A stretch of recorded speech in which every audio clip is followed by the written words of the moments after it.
অনেকেই তোমরা অনেক সময় একটা কথা বলে থাকো যে আমার কম টাকা ইনকাম, আমি কি করে টাকাকে জমাবো বা টাকা সঞ্চয় করব। অনেকেই বলে থাকে যে মাসে আমার তো 12,000 টাকা ইনকাম, বা আমার 15,000 টাকা ইনকাম, ম্যাক্সিমাম আমার 18,000 টাকা ইনকাম। এইটুকু কম টাকায় এখনকার দিনে যা দ্রব্যমূল্য বৃদ্ধি পাচ্ছে, এই সময়তে দাঁড়িয়ে সংসার চালানো, খরচা সব কিছু সামলানো, তার সাথে আবার টাকা সঞ্চয় করা, সব কিছুকে করবো কী করে, এই জন্য বেশ একটা মাথায় বা কপালে কিন্তু চিন্তার ভাঁজ পড়ে যায়। আর এটা জানি মাঝে মাঝে একটু হওয়া স্বাভাবিকই, কিন্তু কি বলতো, হার মানলে আমাদেরকে চলবে না। কারণ আমরা যদি হার মেনে যাই তাহলে তো সত্যি করেই কোনো দিন টাকা পয়সা সঞ্চয় করে উঠতে পারবো না। হার কিছুতেই কিন্তু মানলে চলবে না। আমরা না কিছু কিছু কারণের জন্য এই টাকা জিনিসটা সঞ্চয় করে উঠতে পারি না, তার পেছনে অবশ্যই কিছু কারণ রয়েছে। আমি আজকে তোমাদের এরকম পার্টিকুলার দুটো কারণের কথা বলবো। এই দুটো কারণের জন্য আমাদের ইনকাম কম হওয়ার জন্যই বা কম থাকলেও আমরা টাকা সঞ্চয় করে উঠতে পারছি না। দেখো, ইনকাম কম হতেই পারে, কিন্তু তার জন্য যদি চেষ্টা করি আমরা কিন্তু সঞ্চয় করতে পারবো। খালি এই দুটো কারণকে আমাদের একটুখানি চিন্তাভাবনার মধ্যে আনতে হবে, বা জীবন থেকে বাদ দিতে হবে, বা একটু বুঝে চলার চেষ্টা করতে হবে। এইটাই হলো মেন কথা। সময় নষ্ট করছি না, আমি মেন টপিকটা নিয়ে আজকে আলোচনা করছি। প্রথম পয়েন্টের কথা বলি, সেটা হলো ব্রেক ফি। এই বিষয়টা কি? ধরো আমরা মোটামুটি এটা টাকা ইনকাম করছি এবং নর্মালি চলছি, সঞ্চয় সেভাবে কিন্তু করে উঠতে পারছি না, কারণ কম টাকা তো। এর মাঝখানেই আমরা এরকম অদ্ভুত অদ্ভুত কিছু কাজকর্ম করে ফেলি। তার মধ্যে আমি প্রথম আর একটা ভেতরে পয়েন্টের কথা বলি, সেটা হলো তাৎক্ষণিক তৃপ্তি। হঠাৎই দেখা গেল মার্কেটে নতুন একটা কোনো মোবাইল লঞ্চ করেছে, তখনই মনে হলো না আমাকে তো এই মোবাইলটা কিনতেই হবে, কারণ আমার ইচ্ছা করছে, আমি একটা সেই মুহূর্তের জন্য বা আমি জীবনে আনন্দ পেতে চাইছি, আমাকে একটু ভালো লাগার জন্য কিনতে হবে। তখন কিন্তু আমাদের যে ইনকাম, এই 12,000 কি 15,000 কি 18,000, এত কিছু নিয়ে ভাবনা চিন্তা কিচ্ছু করলাম না। কোথা থেকে যেন আমরা টাকা ঠিক জোগাড় টোগাড় করে নিয়ে সেই জিনিসটাকে কিনে নিলাম। সেই যে কিনে নিলাম তখন মনে হলো না এটা আমার একটা তৃপ্তি, ভালো লাগলো আমার।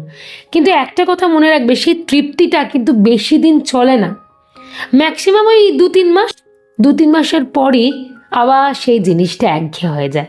তখন আর মনে হয় না যে তখন এতগুলো টাকা খরচা করে আমরা এই জিনিসটাকে কিনে ফেলেছি। আচ্ছা, এখানে 2 নম্বর আর একটা পয়েন্টের কথা বলি, সেটা হলো সামাজিক মর্যাদা। কোথাও না কোথাও আমাদের নিজেদের মনে হয় সমাজের চোখে আমাদের নিজেদেরকে বড় করতে হবে। আমাদের কম টাকা ইনকাম এটা বুঝতে দিলে চলবে না, কারণ সমাজের চোখে আমাদের নিজেদেরকে বড় করে দেখাতে হবে। দেখো, সমাজ কিন্তু হয়তো ভাবছে না যে তুমি বড় কি ছোট, কি তুমি কত টাকা ইনকাম করো, তারা তো জানতে আসছে না। আমাদের সবসময় হাড়ির খবর তারা জানতে আসে না, কিন্তু কোথাও না কোথাও আমাদের এটা ভেতরে চলতে থাকে। সমাজের কাছে আমাদের গ্রহণযোগ্যতাটাকে বাড়াতে হবে।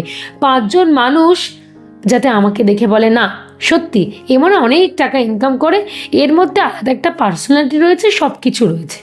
এটা আমাদের একটা ভ্রান্ত ধারণা চলে আসে, যেই কারণে আমরা মানুষজনকে দেখানোর জন্য, সমাজের কাছে মর্যাদা যাতে আমাদের থাকে, সেটা করার জন্য অনেক বাজে খরচা অনায়াসই কিন্তু করে ফেলি। আর এই বাজে খরচাগুলো করি বলে স্বাভাবিকভাবেই টাকা আমাদের থাকে না। আমরা টাকাকে চাইলেও জমিয়ে উঠতে পারছি না বা সঞ্চয় করে উঠতে পারছি না। আর একটা পয়েন্টের কথা এখানে বলি, সেটা হলো ভোগ।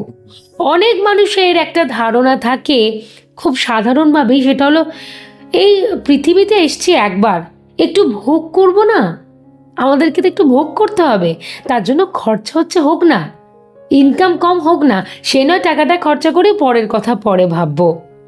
এই পরের কথা পরে ভাববো, এই ভাবাটাই হয়তো হয়ে ওঠে না। কেন?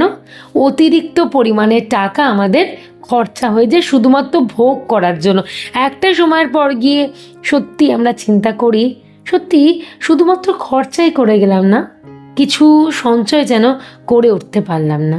দেখো, এই সমস্ত কিছু কারণ কিন্তু এর পেছনে লুকিয়ে রয়েছে। এই কারণে কম টাকা ইনকামে আমরা টাকাকে জমিয়ে উঠতে পারছি না, সঞ্চয় করতে পারছি না, আর নিজের কপাল নিজেরাই চাপড়াচ্ছি যে না আমার তো কম টাকা ইনকাম, আমি কি করে সঞ্চয় করব। 2 নম্বর পয়েন্টের কথা বলি, ইনফ্লেশন ফি। এই বিষয়টা কি?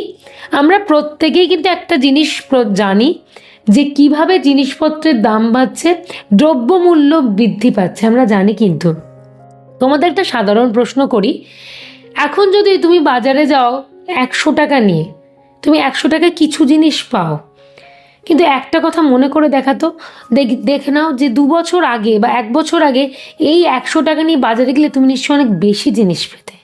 আচ্ছা, সামনের দিকে যদি আমরা আরও 1 বছর পরে যাই, তখন এখন প্রেজেন্ট যা যা জিনিস পাচ্ছি সেগুলো কিন্তু আমরা আর পাবো না।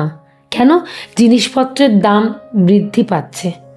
কিভাবে বৃদ্ধি পাচ্ছে আমরা সেটা প্রত্যেকেই জানি, এটা নতুন করে বলার কিছু নেই, এটা তো আমাদেরকে বুঝতে হবে। কিন্তু আমাদের বেতনটা তো সীমিত, আমরা তার উপর কী করছি, আমরা ভাবছি নিজেদেরকে আমাদের আপগ্রেড করতে হবে, সকলের সাথে তাল মিলিয়ে আমাদেরকে চলতে হবে। সে কারণে আমরা দামি ছুটি উপভোগ করতে চাইছি, দামি দামি জিনিসপত্র কিনতে চাইছি, দামি পোশাক কিনে আনতে চাইছি, এই সমস্ত কাজকর্মগুলো করছি। কিন্তু একবারের জন্য ভাবছি না আমাদের বেতনটা তো কম, বেতনটা তো সীমিত, জিনিসপত্রের দাম বাড়ছে কিন্তু আমার বেতন কি বাড়ছে? বাড়ছে না। এই প্রশ্নটা একবারের জন্য মনে মনে করছিই না।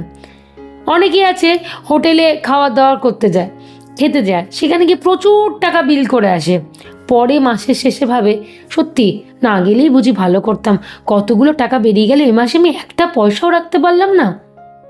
এই জিনিসগুলো কিন্তু আমাদের সাথে হয়। তা বলে আমি বলছি না জীবন থেকে সব কিছুকে বাদ দিয়ে দাও, না, তোমার স্যালারি থেকে পার্টিকুলার একটা পার্সেন্টকে রাখো তুমি তোমার বিনোদনের জন্য। আমাকে এইটা মাথায় রাখতে হবে, আমি এই অ্যামাউন্টটার বেশি বিনোদনের জন্য কোনো খরচা করব না, যা করব আমি এইটুকুর মধ্যেই করব। ক্লিয়ার করতে পারলাম? খুব সাধারণ দুটি পয়েন্ট, মানে দুটো কারণ। এই দুটো কারণের জন্য আমাদের যাই বলো বেতন বেশি থাকলেও আমরা সঞ্চয় করে উঠতে পারি না, আর কম থাকলে তো নয়, পারিই না। যদি আমরা লাগাম ছাড়া বা ভাবে খরচা করতে থাকি না, তাহলে 1000 টাকা বা বেশি বেতন হলেও আমরা কিন্তু কোনো দিনই সঞ্চয় করে উঠতে পারবো না। সব কিছুরই একটা সুনির্দিষ্ট প্ল্যান রয়েছে, সব কিছু একটু বিচার বিবেচনা বোধ করতে হবে আমাদেরকে, কারণ যা যুগটা পড়েছে। তো এই দুটো কারণের কথা মাথায় রাখো, ভুলগুলো করো না।